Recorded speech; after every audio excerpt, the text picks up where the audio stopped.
السلام علیکم ورحمۃ اللہ وبرکاتہ۔ دوستو، ایک مرتبہ ایک عورت اپنے لڑکے کو لے کر حضور غوث اعظم رضی اللہ تعالی عنہ کی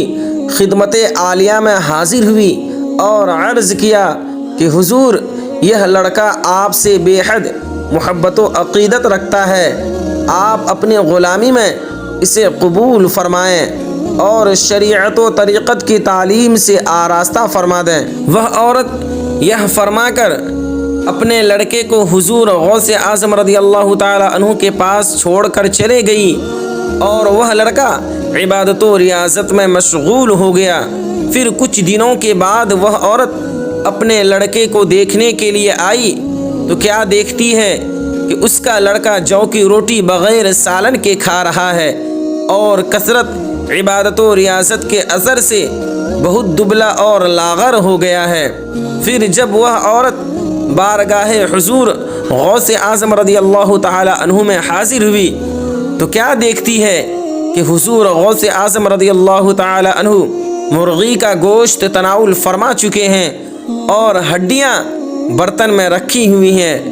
عورت نے عرض کیا کہ میرے آقا، آپ نے میرے بچے پر کوئی شفقت نہیں فرمائی،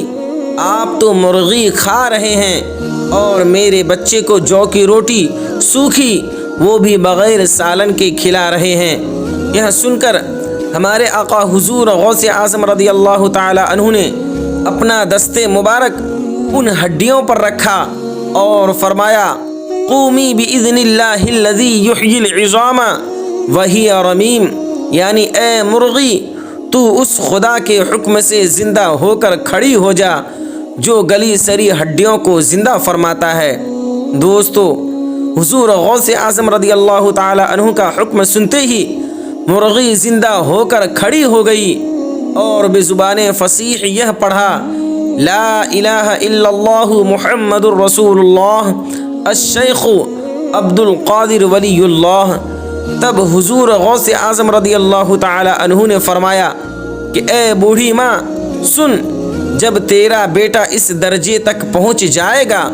تو وہ بھی جو چاہے گا کھائے گا۔ ویڈیو اچھی لگی تو لائک اور چینل کو سبسکرائب ضرور کریں۔